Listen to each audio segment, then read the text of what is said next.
Hi guys, how are you all? So నేనైతే చాలా బాగున్నాను, మీరు కూడా చాలా బాగున్నారని ఆశిస్తున్నాను. సో ఫైనల్లీ నేను చాలా రోజుల తర్వాత మళ్ళీ వీడియో చేశాను. ఏం చేద్దాం గాయ్స్, ఈ మధ్య అస్సలు టైం దొరకట్లేదు, చాలా బిజీ షెడ్యూల్ అన్నమాట. సో అండ్ నేను ఈరోజు ఎక్కడున్నా అనుకుంటున్నారా? ఇది మా అమ్మమ్మ వాళ్ళ ఇల్లు. సో ఇది వచ్చేసి మా ఊరి పేరు మునమాక అన్నమాట. మన నర్సరావుపేట నుంచి 5 కిలోమీటర్స్లో ఉంది. సో ప్రజెంట్ నేను ఇక్కడ ఎందుకున్నాను అంటే, ప్రజెంట్ మన గ్యార్మీ పండుగ ఫెస్టివల్ టైం కదా. సో మనం ఏదన్నా పండుగ చేయాలంటే ఫస్ట్ మనం స్టార్ట్ చేసేది హౌస్ క్లీనింగ్ నుంచి. సో ఆ హౌస్ క్లీన్ చేసేద్దామని ఈరోజు మేమందరం ఎర్లీ మార్నింగే మా అమ్మమ్మ వాళ్ళ ఇంటికి వచ్చేసాము. తను ఒక్కతే పాపం చేసుకోలేదు కదా, చెప్పండి మీరే. అందుకని మనం హెల్ప్ చేసేద్దామని ఎర్లీ మార్నింగే బయలుదేరి వచ్చేసాము. అండ్ చూస్తున్నారు కదా, క్లీనింగ్ కూడా ఆల్మోస్ట్ అయిపోయింది. అయిపోయాకే నేను ఇది షూట్ చేశానన్నమాట.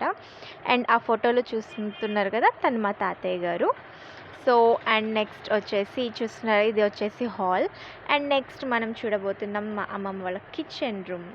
అండ్ కాకపోతే ఎప్పుడైనా కానీ మన విలేజ్లో హౌసెస్ చాలా బాగుంటాయి కదా, ఎందుకంటే చాలా స్పేషియస్గా ఉంటాయి, పెద్ద పెద్ద రూమ్స్. అండ్ అప్పటి రోజుల్లో ఇల్లులే బాగుండే విలేజెస్లో. చూస్తున్నారు కదా, ఇది మా అమ్మమ్మ బుడ్డి కిచెన్ రూమ్ అన్నమాట. అండ్ చూస్తున్నాగా మనం మొత్తం స్టవ్ దగ్గర నుంచి ఎవ్రీథింగ్ మొత్తం కంప్లీట్గా క్లీన్ చేసేసాము. అండ్ ఇంటికి పెయింట్ కూడా వేయించి, అంటే ఆల్రెడీ పెయింట్ వేయించి 2 months అయిపోయింది. అండ్ ఇది వచ్చేసి టెర్రస్ అన్నమాట. అండ్ ఆ రోజు వర్షం కూడా పడింది మేము క్లీన్ చేసే రోజే. సో చూడ్డానికైతే సీనరీ అయితే చాలా బాగుంది, కూల్ క్లైమేట్ చాలా బాగుంది. కానీ ఎంతైనా వర్షంలో పని చేయాలంటే మనకి కొంచెమన్నా ఇరిటేషన్ మూడ్ ఉంటుంది కదా. అండ్ సో నెక్స్ట్ ఇది మార్నింగ్ టైం క్లీనింగ్ సెక్షన్ అయిపోయాక ఇంకా ఆ తర్వాత వంటలకి అదంతా కుకింగ్ కూడా కటింగ్ అదంతా స్టార్ట్ చేసేసాం, వెజిటేబుల్ కటింగ్ ఎవ్రీథింగ్. కాకపోతే అదంతా నాకు వీడియో తీయడానికి అస్సలు టైం సరిపోలేదు గైస్, ఎందుకంటే ఆ రోజు చాలా బిజీగా ఉండే. ఇంట్లో పని, ఫెస్టివల్ ఏదైనా చేయాలన్నా కానీ తెలుసు కదా మీకు, ఆ ఫెస్టివల్ ఏమో కానీ మన అదంతా క్లీన్ చేసేసరికి మనకు దూల తీరిపోయిద్ది ఇంకా ఆ రోజు. అండ్ సో ఫైనల్ చూస్తున్నారు కదా. సో గ్యార్మీ అంటే 11 అంటే 11 కాబట్టి సో 11 దియాస్ అయితే పెట్టేశారు. 11 దియాస్ పెట్టి bagara rice and mutton curry అదంతా ఇచ్చేసి ఫాతిహా ఇప్పిస్తారన్నమాట. ఇదంతా కూడా ప్రిపరేషన్ నాకు షూట్ చేయడానికి టైం లేకుండే. సో ఇంకా డైరెక్ట్గా షూట్ మొత్తం అయిపోయాక పెట్టాను అది. అండ్ నెక్స్ట్ చూస్తున్నారు కదా, అది అయిపోయాక ఫాతిహా ఇచ్చేసాక జెండాలు తీస్తారన్నమాట. జెండాలు ఏంటంటే ఊరు మొత్తం ఊరేగిస్తారు. ఎవరైనా మొక్కులు అలా ఉన్న వాళ్ళు ఏంటంటే కొబ్బరికాయ కొట్టేస్తారు, అక్కడ జెండాల ముందు కొబ్బరికాయ కొట్టేసి వాటర్ పోస్తారు. సో మా ఇంటి ముందు నుంచి జెండాలు చూసారు కదా, ఆ జెండా డెకరేషన్స్ కూడా మేమే చేసాము.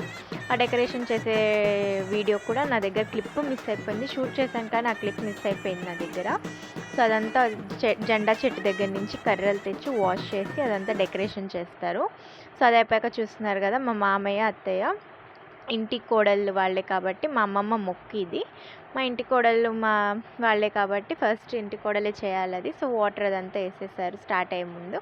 అది అయిపోయాక అదంతా ఊరేగించేసాక సో ఫైనల్గా అయితే భోజనాలు. సో ఊళ్ళో భోజనాలు పెట్టేసి ఇంకా దాంతోనే ఎండ్ అయిపోయింది.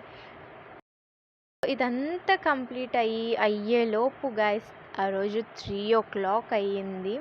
సీరియస్లీ అస్సలు ఎంత బిజీ అంటే అంత బిజీ ఆ రోజు మాత్రం.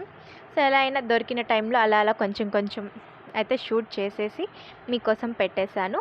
So please watch, do like and subscribe guys. Views అయితే వస్తున్నాయి కానీ అస్సలు నాకు సబ్స్క్రైబర్స్ మాత్రం రావట్లేదు. Please subscribe my channel guys. Bye guys.